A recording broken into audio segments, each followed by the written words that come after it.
New Thought Media Network. We are a global broadcast network of positive music, media, and entertainment. Inspiring humanity's evolution along the journey of enlightenment and creating a world of love, peace, empowerment, and prosperity for all. New Thought Media Network. Positively inspiring.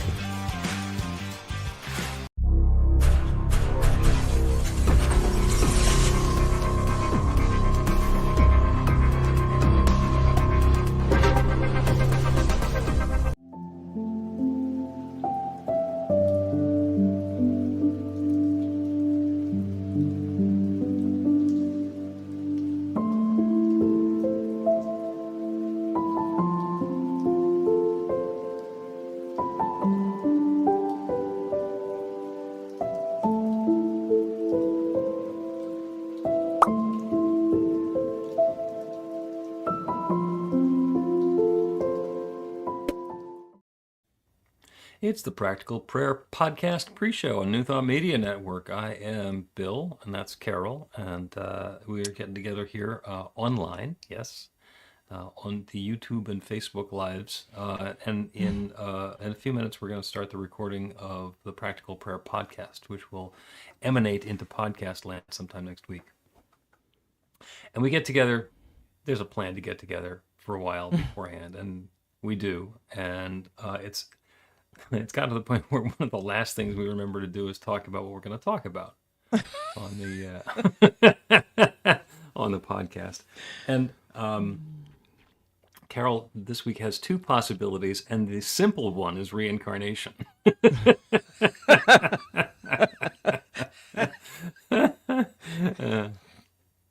Yeah.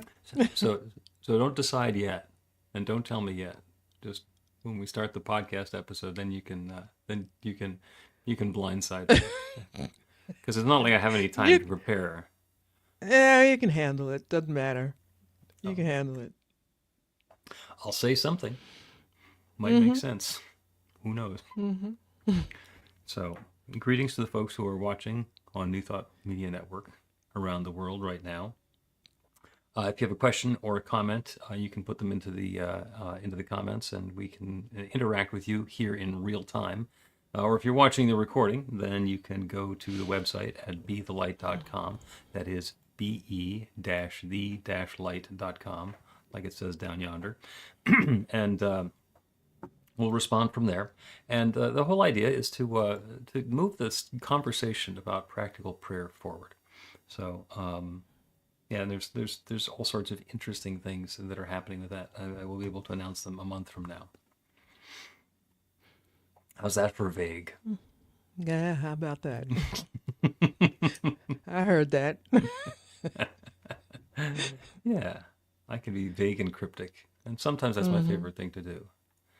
I especially like things that can be interpreted two different ways. Somebody told me once, I like you because you're comfortable with ambiguity. Okay. It's the best way to be. Like, Yep. don't stress over what might be coming. I enjoy creating ambiguity. And I also love double entendre.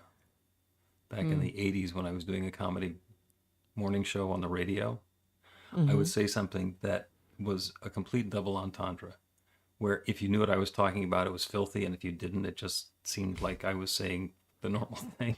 And every once in a while, people would call up and complain, how could you say that? And I'd say, well, what do you mean? And make them explain the dirty version of it. And they say, oh, that's awful. And no, I'm not going to give any examples. Good. Shall we get started? Let's go. On your mark, get set, podcast. A practical prayer is a prayer that works. These discussions between Reverend Bill Marchiony and Carol Lawrence dive into the details of how it works and how to work it. Reverend Bill is a New Thought minister and the author of Practical Prayer for Real Results. Your new life begins with a new thought.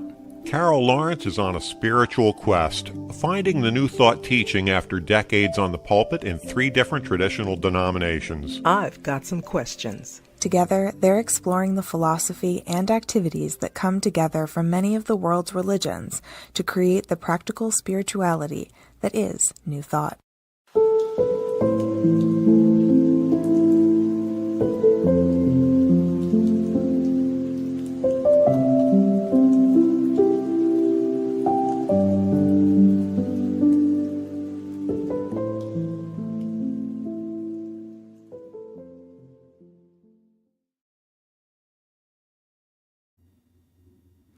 Welcome to the Practical Prayer Podcast. I'm Carol, here with Reverend Dr. Bill Marchiony. I'm looking forward to an intriguing conversation today, and I'm not sure what the topic is going to be. It was whittled down to 2 before we started, and Carol is now going to reveal what we're talking about.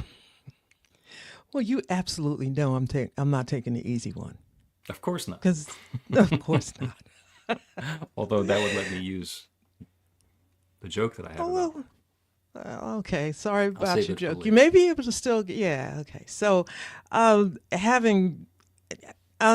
within the frame of my work in ministry over, as a pastor for 30 years, and even now in the framework with which I will continue until it's over. I firmly believe that what is the present circumstance, the real life experience, has to be a focus. I won't say the focus, because that might be a whole nother thing, but a focus, because getting through a day sometimes is very difficult.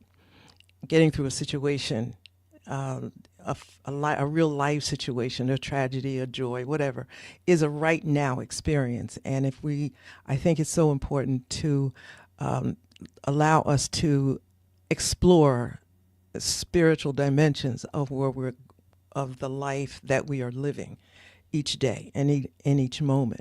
So right now, it's very difficult. It's challenging. It's frightening. It's crazy. It's whatever you want to. There's all of those, adjectives and more, and what's going on really all over the world, actually, but specifically in my life space in the United States, it's daily challenging to see that. And one of the things that has resulted from that in my personal experience is that I no longer feel at home. I no longer feel at home and comfortable in my own community.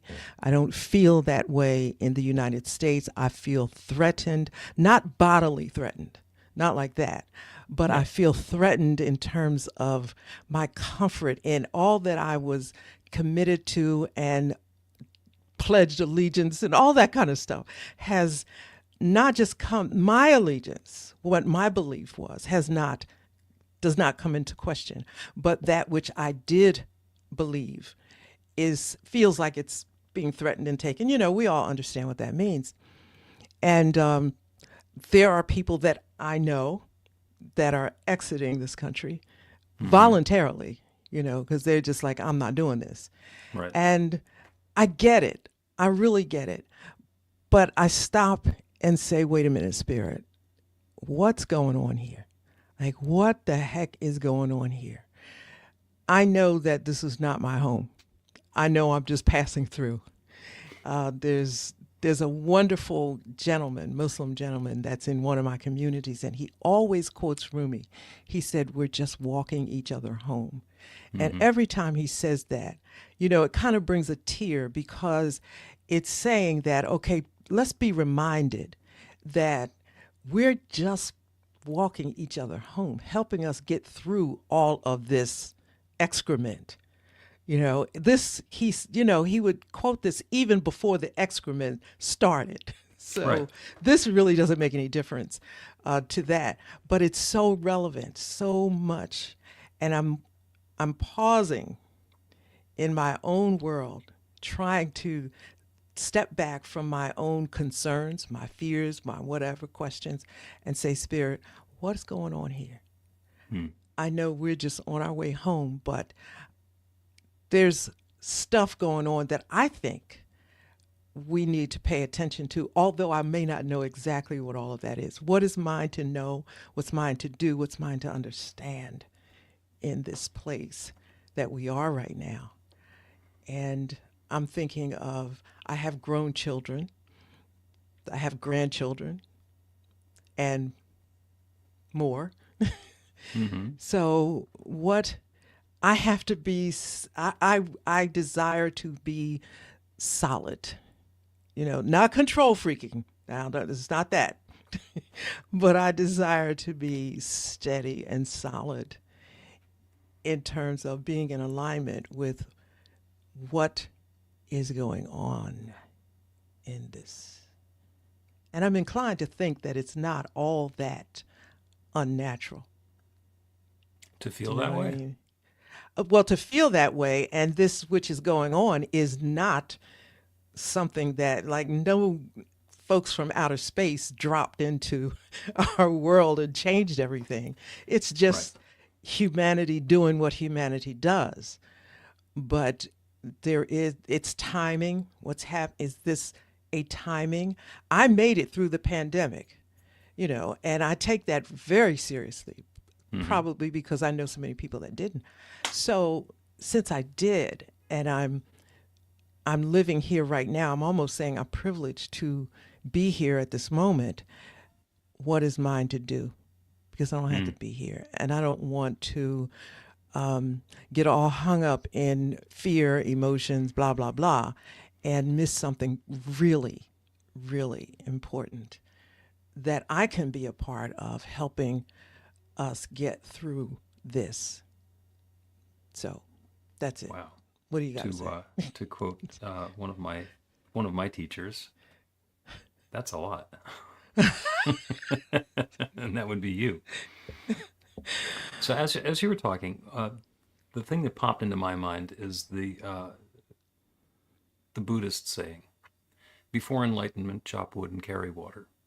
After enlightenment, chop wood and carry water." And the reason I think that applies right now is that the environment that we're living in right now is filled with chaos. So the government that's running the United States of America right now thrives on chaos and keeps Mm-hmm. on doing chaotic things and changing the rules and changing the game and taking things that used to be dependable and predictable and reliable and making them or not. Mm-hmm. And that chaos has thrown a lot of assumptions into upheaval. And the reason that they're able to do that is that people previously were dissatisfied with the way things were going, and they said, "Well, let's just tear it all down and start over again." And we got a guy who's great at tearing things down, but not that great at planning to put them back together. That's my personal opinion. Things have not snowballed far enough that everybody can see what the results of it are going to be. And, before chaos, it was whatever level of peace and harmony and predictability and balance you had in your life.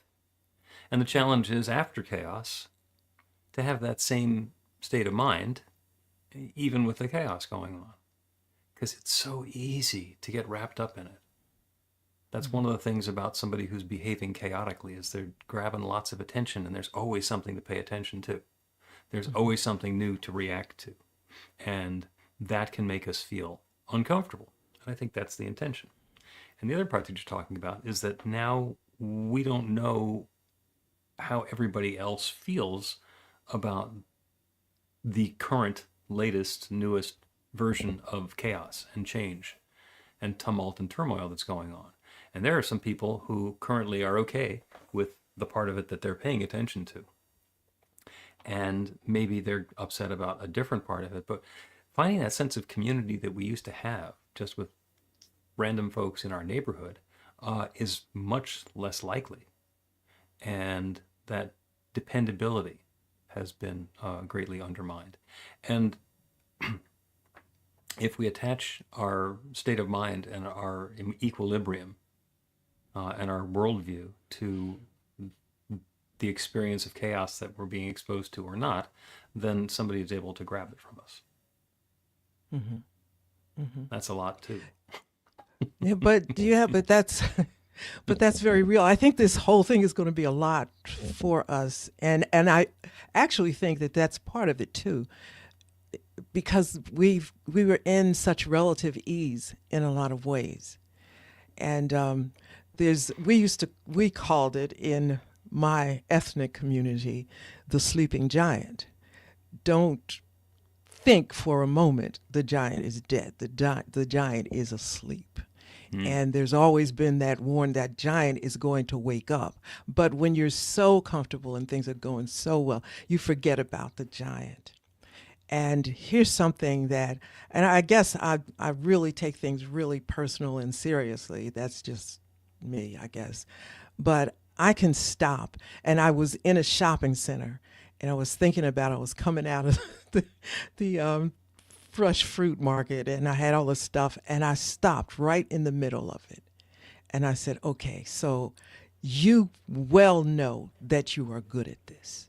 You know that. Stop and just look around. And and the stop part was, you're not getting hung up on the daily stuff that comes out on the news and the independent news. There's no truth here. It's whatever button you push and whoever's opinion is whatever. The only truth is God. That's the only truth you've got. So, Carol, I'm letting you in on the Carol conversation here. Okay, Carol. So, what are you doing? Like, what are you doing? You know there is one truth. Get a grip on your little self and zero in on that. Because otherwise, you're spinning in the wind. What are you talking about? You're uncomfortable. First of all, what are you doing getting comfortable anyway? How dare you? How dare you get comfortable? So I start to laugh about those things because it's like I'm feeling something beyond what's right here in my face. And you know what?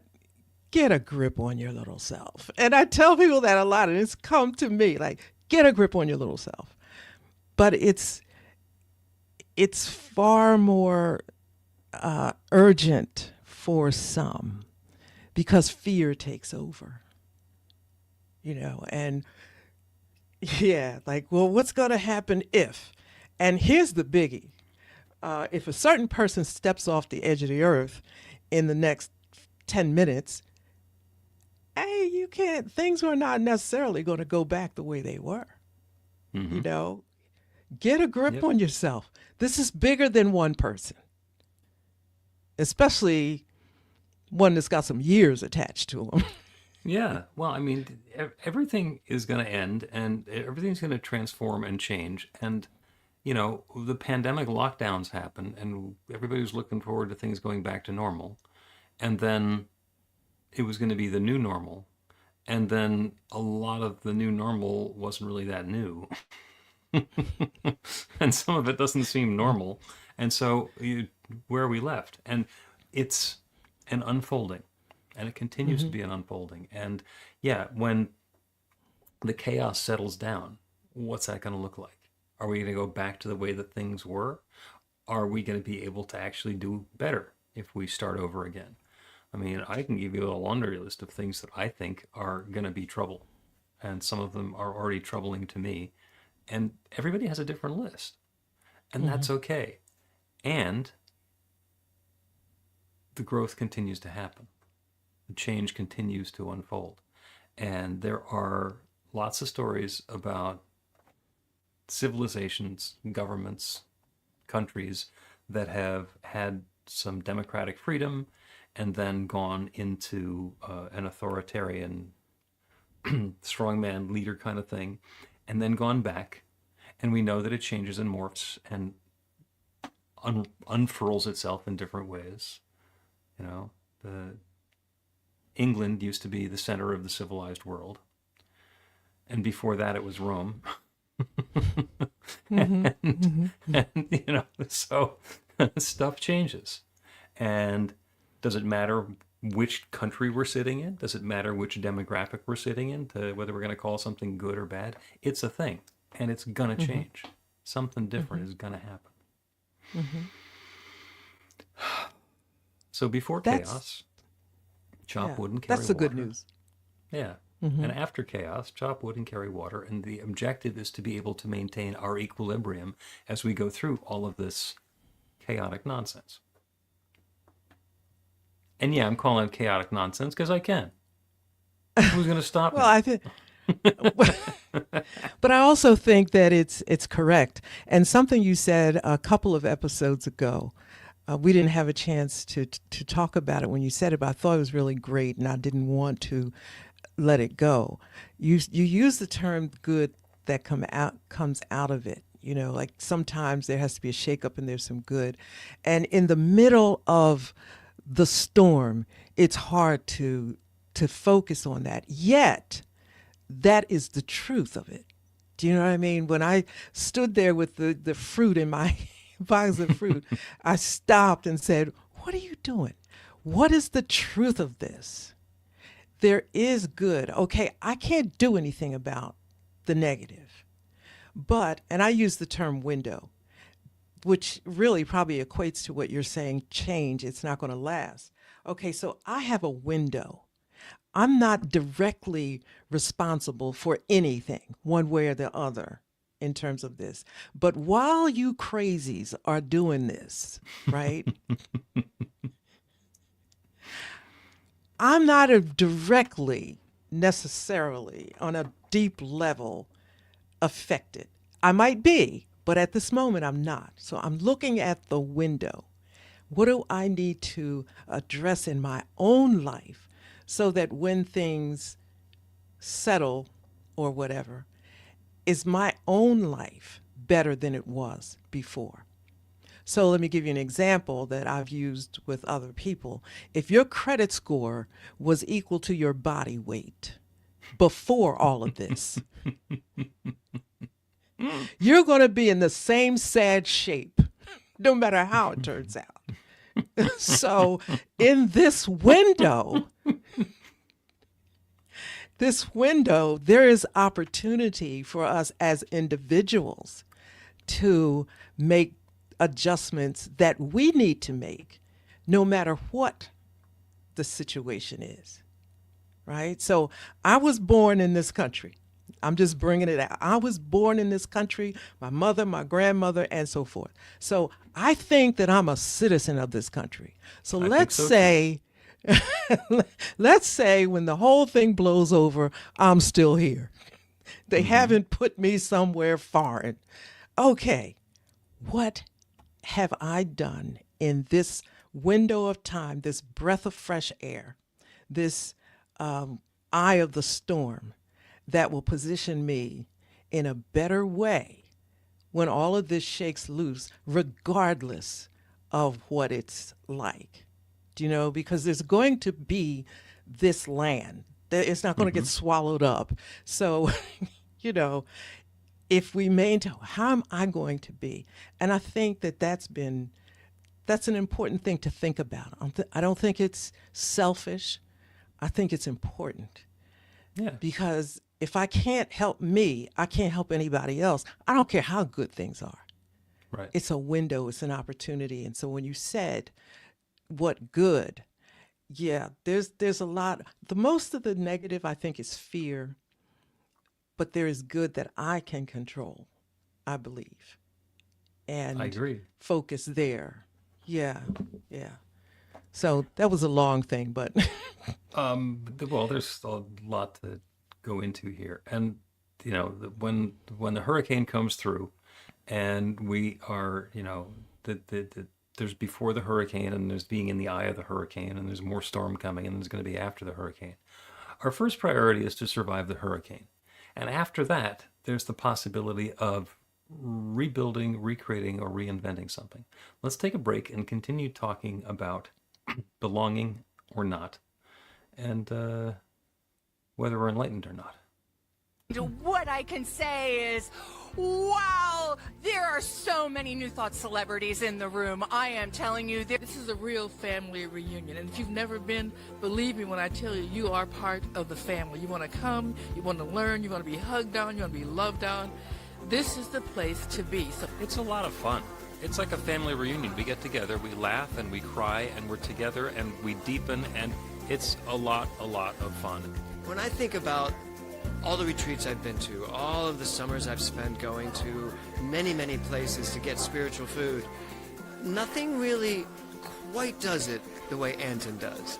There's a family sense here. You come here and you are surrounded by loved ones. It's very much like to see you at the Anton Retreat 2025. There are lots of wonderful surprises.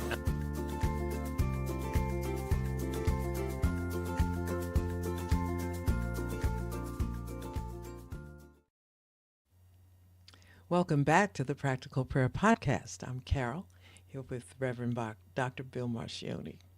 We have a wonderful conversation about what happens as we move through the chaos. And something's going to happen. I mean, there's something new that's happening. And when we look at the past and we don't like it, it's troubled times. When we look at the past and we do like it, it's nostalgia. And stuff happened. You know, there was the space program, the whole Apollo program that got us to the moon. And in the middle of all of that, there was Apollo 13 that didn't make it to the moon, and, you know, was a huge disaster and a lot of nail biting in the middle of that. And then we had the space shuttle program, and that was really good. And there were some problems with that as well. And then that ended. And was the space program good or bad? Was the shuttle program good or bad? And that's just one thing that we can look at. You know, you can look at the problems, you could look at the successes, you can look at the grand sweep of things, you can try and be pragmatic, you can pretend like you're not the families of some of the people who were on the shuttles that exploded. There are different ways to look at it, and something new is always happening. We're talking about belonging. As this is going on, how do we find our people? And it's interesting, in New Thought communities, a lot of times the people in the group describe the congregation as like-minded people. And I know what they mean, but what they mean is not actually what they're saying. Because on the one hand, there's one mind, and that mind is my mind, and we all share that one mind, so like-minded people is redundant. And on the other hand, if we're just looking for people who agree with us, then we can just use an echo chamber. We don't actually need to have other people. So there's some flavor and some variety that comes from finding people who we can connect with and ideas that we can deepen with. And those conversations, you know, you're telling me about, you know, you had, who were the two ascended masters arguing in your head? Rumi and Neville? Yeah. And so the dialogue that happens becomes even richer than the perspective of one, even if that one's really valuable. Mm-hmm. Mm-hmm. Yeah, and it becomes fun if you, and I try to apply this to everything. If you don't grab onto what you think has to be, if you have a mindset that everything is valuable, every voice is valuable, every thought is valuable, even if the value of it is only to make you think about the previous thought even more, or, you know, to just decipher it or sieve it even more. It's taking, you use the term present, powerful, and positive. Mm-hmm. And you use that in practical prayer. But also I remember that Jesus lived in the spirit of practical prayer always. So being present, powerful, and positive is something that I can apply to every situation that I'm in. And I'm doing that now. I absolutely have to, because it's just not just me involved. So what is present? Well, obviously I'm present in this, but what is powerful and what's positive? The positive part is what is it's going to end. Okay, if you can't think of anything else, it's going to end. But the powerful part of it is what's in the present moment. And I'm thinking about the Euroclydon in Acts 27. I go back to that a lot. That's the most powerful destructive storm that we find in Scripture. And Paul said, I told y'all don't do this not to make this trip in the first place. And I find such a laugh in that, because I'm thinking, how many times were we warned about this, this, and this, and nobody listened, and bang, we're in the middle of this crazy storm, which is threatening lives and all of that. And so, but then after Paul said that very sarcastic remark, he said, but I talked to God and there will be no loss of life. So in that, it made me think that what is our priority? The things that we have, the ideologies that we embraced, or actually our life? And with our life, we can recreate the better. And we can, with some presence of mind, the power is in letting go of certain things and knowing. So there's a lot of work to do, good work, and it can be fun work, I think, in this craziness. And I shared when I first started, I said, I don't feel at home anymore. I don't feel community anymore. I don't, and I could go on with that. But then I say, hold on, Carol, what's really going on here? Because, all right, we're supposed to be at home with God and spirit and all that, but hey, come on. You'll feel that again, because I'll recreate what home looks like and feels like. And that may take a minute, but that's one of those things that you called infinite possibilities. Mm-hmm. I never considered that before. I only considered what is, not what I can be a part of creating. So, yeah, this is... The big piece of practical prayer is, because nothing happens in a vacuum, and Ernest Holmes said that it is our ability to look a fact in the face and know something better. So the current situation could be as chaotic and upsetting and distasteful and icky as it is, or as it might have been at various times in the past. And dwelling on that doesn't help. Mm-hmm. And pretending it doesn't exist doesn't help. It's our ability to be present, as you started out talking about, being present with what is, being clear about what it is that we desire instead, and setting our intention on the objective of having that different experience that we're choosing, rather than the one that has been showing up in our life so far. And it can change. It can get better. Mm-hmm. Throughout history it has, in a lot of ways. Some things got worse. Some things got better. One thing that's interesting, this conversation can just split off into so many different podcasts, but you just talked about together turning away from what we don't want to what we do want. And I'm big on collective consciousness and all that business. So this is such an opportunity for so many things. One is a greater sense of unity in humanity as a whole, but certainly with those of all of us who are experiencing struggle, fear, doubt, all of that. What can we do? This is kind of a fun thing that I would even challenge. What can we do if we get into the idea of collective consciousness? Let's all of us, as many of us would like to, let's get into what do we want and not what we don't want. The positive, like if it's just 10 people, let's do that for 10 days. Mm-hmm. And I just believe that something will show up. If it doesn't show up on a national level, I think for those of us who are willing to say, hey, listen, let's get a grip on our little selves here and see what spirit would show us in just 10 days. Let's make that be the prayer.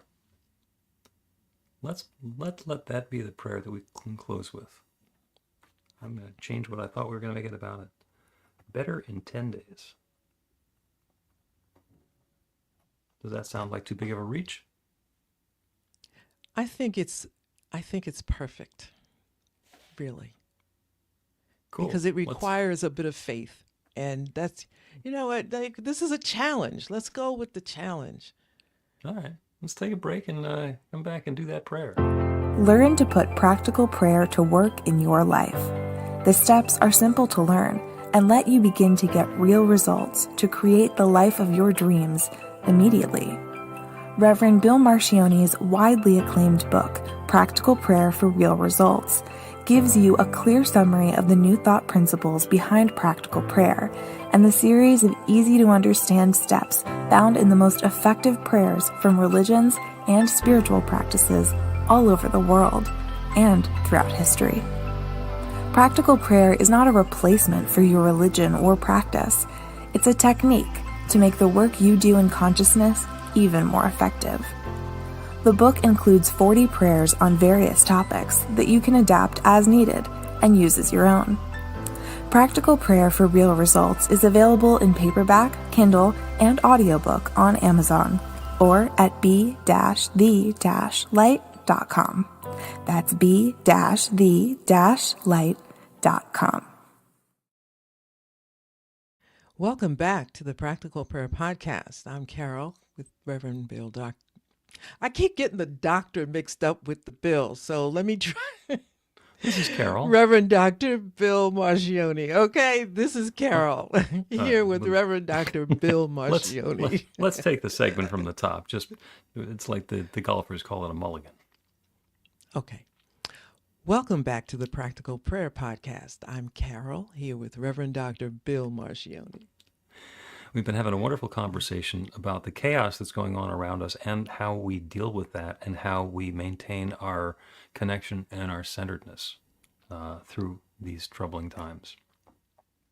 And that's actually the prompt for the practical prayer for today is, as we're dealing with chaos and troubling times, as many of us feel like we are, and what do we do with that? How do we invite something to change? How do we invite something better? So this prayer is about inviting something better in 10 days. And that's a pretty short time window. And we don't know exactly what better means because it's different for everybody. But the claim, the invitation, the prayer is for the experience that we're seeing in the world around us with the chaos and the troubling times to somehow be better in 10 days. And we're going to do that by turning our attention away from the world, away from the details, away from the chaos and the troubling incidents that have been going on, and return our awareness to that one creative power, that one divine, loving presence.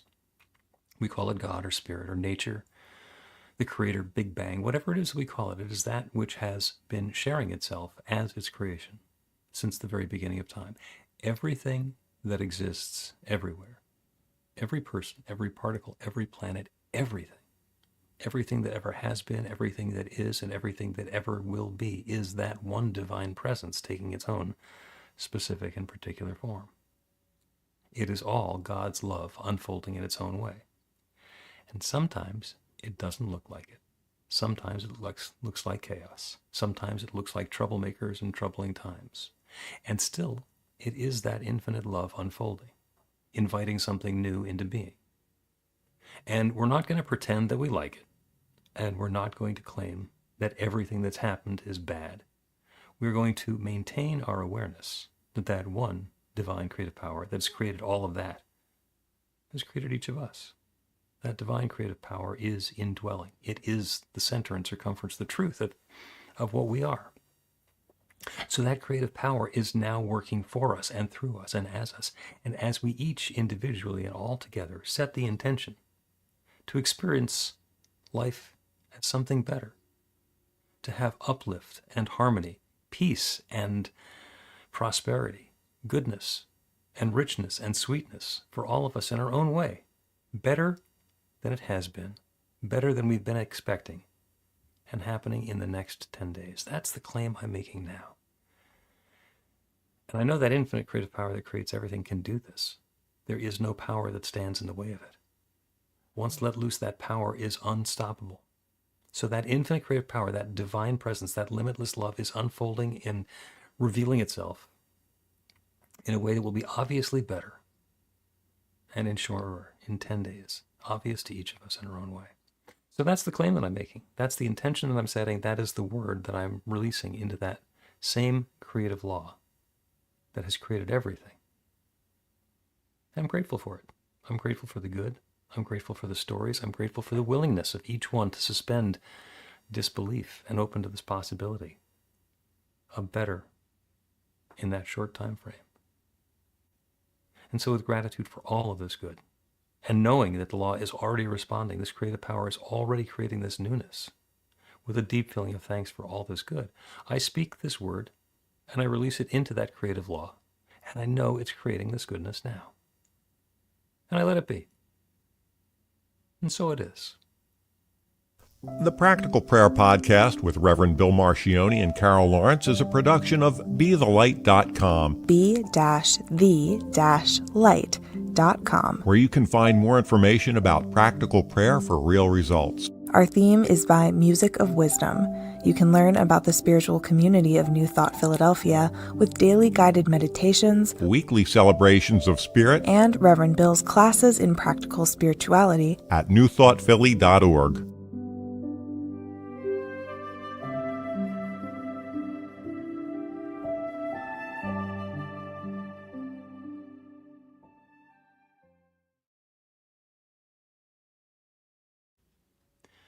Well, that was a wonderful and wide-ranging conversation. It was a little bit easier than reincarnation, not as easy as reincarnation. Yeah, But, I'll tell you the joke now anyway, which is, what do you call Okay. it when a hillbilly comes back with it in its next life? I have no idea. Reincarnation.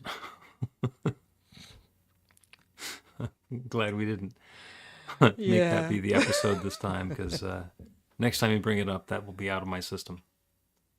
Okay. Okay. I got to show Yeah. you something. Okay, I hope. All right, and we're still on New Thought Media Network, just so you remember. Yeah. It's A lighthouse. see this. Yeah, and it has a light in it. Oh, Isn't it beautiful? Now, here's the story. This is just like a That's real quick wonderful. story. When I first moved here, I had a dream, and I don't dream a lot. Like the dream people say you dream every night. I don't know if I do or not. I don't remember. But I remember this dream, and it was particularly real because I was swimming, and not to tell the whole dream, but I was swimming. I woke up, and it was almost like every emotion I felt in that dream was present, including the fact that I felt like I had been in the ocean. And this lighthouse was in that dream. And I've been looking for this lighthouse ever since. I've shared the dream with people that know dreams. And there's only one part of the dream that's still out there that I just can't accept as it. This is it. But I walked in the store. I have never stopped looking for the lighthouse, actually. And I went on Amazon that I get everything, everything from except for my dinner, and I just couldn't find the right one. And I walked into a actually where your wedding was, the wedding Okay. that you did last year. Okay, one of those places, and I walked, and there it was, and I looked, and I thought, look at that! Like even the little house on the side resembles it close enough, and the light in it wasn't working. I looked at it and I said, I don't want to spend this kind of money on something that's not working. But I thought, but look how long you've been looking for this, like almost 8 years. Just take the thing home. If it doesn't work, get a new battery. right? And I'm be thinking, fine. going through it, getting this thing right. And then yesterday I said, listen, you're going to make this thing work. And I sat down and I'm telling you in 15 seconds flat, I figured out, oh, I'll just do this. And it's perfect, right? It's I love just it. perfect. So yeah, it's number one. The lighthouse appeared. I'm feeling really comfortable. The dream still is with me. There's still parts to be answered. However, this feels like I'm getting closer, because the Beautiful. interpretation that I have, not cool. So I'm That's going wonderful. with this one. Yeah, thought you That's would like wonderful. that one. Okay. Is the model? This is that right you up have there with based? the purple chairs. Yep. Is the lighthouse modeled on a real one someplace? It is. There's a little authentication thing that says it's the Lighthouse of Absecon. And Okay. so it must be in this area. And it seems like one time ages ago I might have seen it. So I'm going to go out later and, if it's a landmark, it's out there somewhere. Okay. But yeah. Go take a selfie of yourself with it if it's I actually still will. out there. It's so much, in this dream, but That's I'll beautiful. take the spoonfuls that I get Yep. at a little at a time. I Yep. like that. Well, thank you for the conversation. Thank you to everybody who has been joining us on New Thought Media Network and live and in the recording. If you have a question or comment that you would like to make, then you can put that onto the website, bethelight.com. There's a section for practical prayer, and you can go in there and make a suggestion, an inquiry, reach out and communicate with us in whatever way you want to, and we'll probably take that up in a future episode. Carol, thank you fabulously. It's great to be back here after our Labor Day week off. Yeah. And It we'll was. continue again next week. See ya. Please help us say thank you to our organizational sponsors, including the Hefferland Foundation, Affiliated New Thought Network, International New Thought Alliance, Science of Mind Archives and Library Foundation, Center for Spiritual Living Denver, Center for Spiritual Living Midtown, New Thought Philadelphia, Planned Happiness Institute, Summit Center for Spiritual Living, One Heart Retreats, Center for Spiritual Living on the Lake, Unity Kitchener, Unity Spiritual Center Ottawa, Om Center for Spiritual Living, Satya Center, Begin Within Ministries, Center for Spiritual Living North Jersey, Unity of Savannah, and the Center for Spiritual Living Seattle, as well as all of our individual donors. Thank you for being part of the New Thought Media Network. Please like, share, and subscribe. New Thought Media Network, positively inspiring.